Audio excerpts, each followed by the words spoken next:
Alright, I'm here with Luke Hendrikz before his fight on Aquila Boxing Promotions. He'll be fighting Tapelo David Nkoane. He's the man that called you out and he wanted the fight. How are you feeling before you get in the ring with him? Hades, firstly, thanks for coming through. I feel good, bro. Been training hard, Monday to Sunday. Been putting the work in, diet's been good, living clean, living healthy, good balance. We're getting our sessions in. As I always say, my coach, the Muslim madman, and all the guys, my sparring, I've had good sparring partners. So I'm feeling really great. Especially good for this one, because coming off a win, and we've kept the momentum running from the last fights and the previous fights we had in November.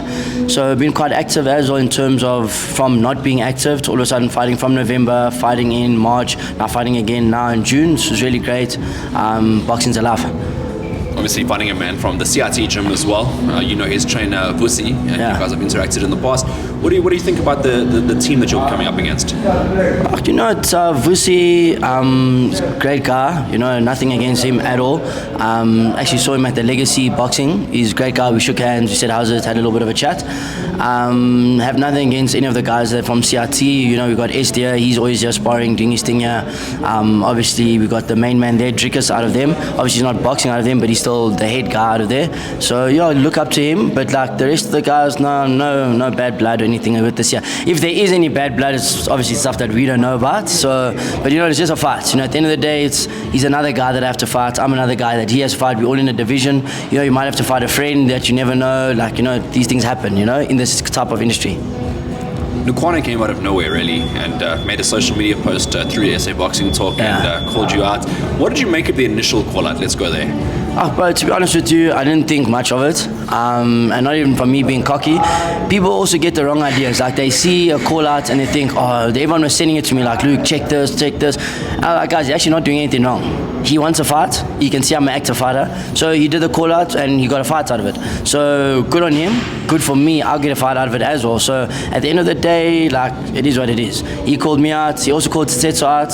So that's the only thing that I thought was a bit dumb because we're in two different weight divisions. So he must know his weight classes. But other than that, I don't really it is what it is, bro. A fight's a fight for me. I don't think about the guy on and off every day. I think about the actual event. So thankful to Kevin for putting me back on. So that's my train of thoughts. I'm thinking about the event and I'm thinking about what can happen for me and my career after this. So I never think about an actual guy as per se for that day. Because you know what I mean? He's saying he's been thinking about me for 2 years. So it's a long time to think about a guy. Do you know what I mean? I'm thinking about the event and that's that. And thinking about this event and then going forward as well, you mentioned that you do think about the bigger picture. What do you envision for yourself for the rest of the year? Well, like I said, I'm not saying I'm not thinking about the fight, thinking past this. Obviously, that's the first thing at hand, 21 June. After that's assignments. After 21 June, we can sit back. Myself and Hish, Boyd, we've all sat down and want to look at what we want to do going forward. I think only good things can come of it, and that's why we need to really get the win now, and then we're going to start looking at doing 6 rounders. From there you can start taking it to whatever levels next, and what else any other promotion or promoter has in store for us. We just keep doing our work, living the way we're living, training the way we are, and then like I said, bro, we take it from there. Obviously full-time into the sport of boxing as well now for you, and with each fight you're sort of getting more into your groove. What sort of version of you are you expecting in this fight? Bro, it's whatever I see in the fight. We've worked on a lot of things. And like I say, so the beauty of it, we're coming off a lot of momentum. Like I said, we fought in November, fought in March, now fighting again in June. So there's things that we've seen from the fights, from myself, and what I can do better, and things that I want to implement in this fight. So, never want to give away too much. We'll see you on the 21 June. That's why people buy their tickets. You don't want to tell them now, they can see on the night. We'll see. All I know, very fit, very strong, and very focused. So that's the version you're going to get out of me. I know you're not going to give away too much, but in terms of the focus of this camp, has it been more on what you can do? Has there been any sort of focus on what the opponent might bring? So, not really, Hades. You know me, we've had these chats so many times on and off camera, because in a fight, a guy can actually bring anything. So, for me, I don't really believe you need to structure towards what the guy's going to do, because on the night, he might have never seen what I'm going to do. he might do something less. I've trained and practiced for him doing something specific, and then on the night he doesn't do it as well. So then for me, I don't really see a point in going, okay, cool, he's going to do this, and this. This is what we have to do. What we do as a team and as a camp, we'll go, these are the possibilities that he can do or what he can throw. What we're going to work around the game that I already have. So, there's no point for me really to go, oh, okay, cool, he's going to throw, he's going to be a southpaw, he's going to throw. Yes, I've got good sparring rounds with southpaw athletes because I need those rounds, but I've never gone, okay, in the round, please only do this or please only do that. This is what my guy's going to do. I go, listen, rounds are rounds. I'm ready for anything. The guys are like, the same thing as goes for him. I could stay orthodox the whole fight. I could go southpaw the whole fight. I could be my switch hitting style. You never know what's going to come on the night. Whatever I see, that's what I can go off of. That's the whole point of being a fighter. You got to adapt to what you see in the fight. So that's what we're going to do. A nice thing as well is you guys knew you were fighting each other months in advance as well. Yeah. So I mean that's preparation, I guess, from the both of you. So we're going to see the best version of you come this fight. 100%. Hopefully he brings the same game. I know from my side we've been training very hard. Like I said, Monday to Sunday, the boys have been putting sessions in. Some days 2 sessions a day. Like I said, also just living, like as an athlete, how we should be living, eating the right foods, staying away from junk food, from the physical drinks, literally just putting my head down and really doing what I need to do. Like I said, I've really put my time and effort into this camp. I'm not saying that I didn't do the other ones. It's just I really have put my head down for this one. And I do believe also just from everyone else around me, the vibe's also up from our side here at Apex, because we've got Leo on, Boyd's on. All the guys are competing, the guys are all coming off good wins. So the spirits are up in the gym itself's growing, so we've got to lead from the front. So that's also a lot of pressure comes onto that. So and that the pressure is going to bring out the best in you, I do believe, yeah. I know that you mentioned pressure, and I know that you all are your own professional athletes and you go on your own journeys, but fighting all together on a bill, it must motivate you as well to represent. Yeah, look, it does. Same as last time myself and Boyd fought on the last card, and we had a little inside joke. We said we got to get 2 out of 2, and we did. We walked away with 2 wins. I opened up the card that day, so it was also cool. Like, I got to open up, go change, go sit in the stands, go watch him fight. I'll do the same this time. I did run up to go walk out with him, so we could, and then I go in back and sit down. So it's good, because it keeps us all at a high standard. Having all your teammates, well, not all our teammates, because some of the guys compete in MMA and whatever. But to have all the guys at one stable fight on the same card, it gives that camaraderie. We can help each other in the back, so keep each other focused. And just in terms of training, we're always checking up on each other.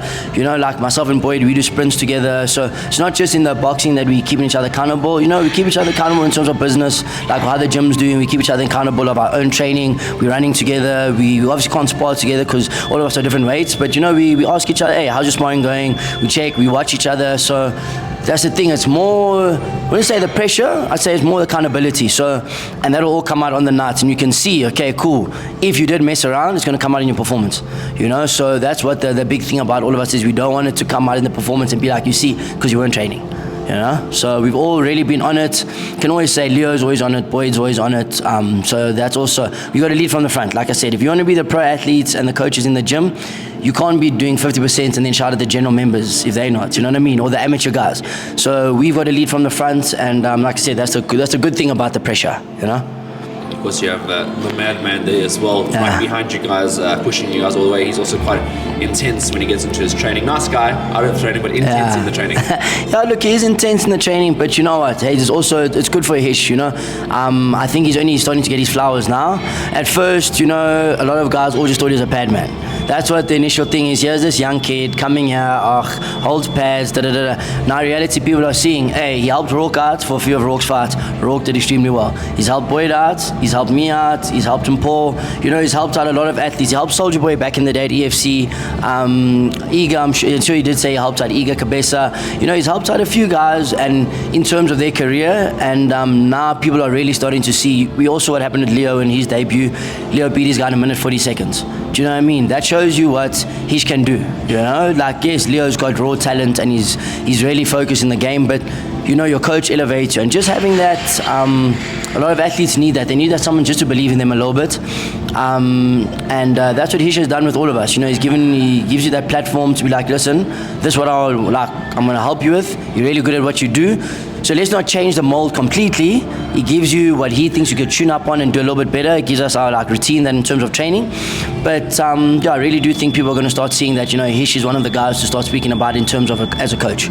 And also, just a side note on that, Koba Yukovica as well, is he part of your team or is he just part of Leo Carreri's team? So he's part of all of our team. He's part of the furniture here, goes back. Koba and Boyd actually fought back in the day at amateurs, MMA, and they've known each other. They've been teammates for a long time. So it's nice to have him. Koba also comes from a well-rounded background in boxing. He was Georgian champion as an amateur. So people don't know that about him because obviously he wasn't raised here. But he comes from a good background, so he's only got good vision and good eyes for us in terms of what we're doing, So it's great. We've got a good team and a good bunch of guys here. All right, a message for Tapelo before you step in the ring with them. Do you have one? Message is at the end of the day, we're going to put on a banger. That's what he wants. You get what you ask for. You know what I mean? So you want something, it's coming to you. So nothing ever, anything stupid. I've been training. I hope he's been doing the same. And 21 June, let the hands do the talking. Awesome, Luke. And last question, do you want to give any thank yous, any shout outs to anybody? Yeah, thanks, always, there's always something to be thankful for. You can never just credit yourself like, okay, it's all me. That's what the whole point is. They say boxing is a lonely sport, but we do have a team here at Apex. So firstly, just thanks to the Apex team, everyone that's involved. Thanks to all the guys that helped me out in my sparring. I got a lot of sponsors behind me. Great guys, great girls, everyone that supports me. All the people that are coming through to watch the fight, and then obviously to SA Boxing Talk. Thank you for giving us the platform.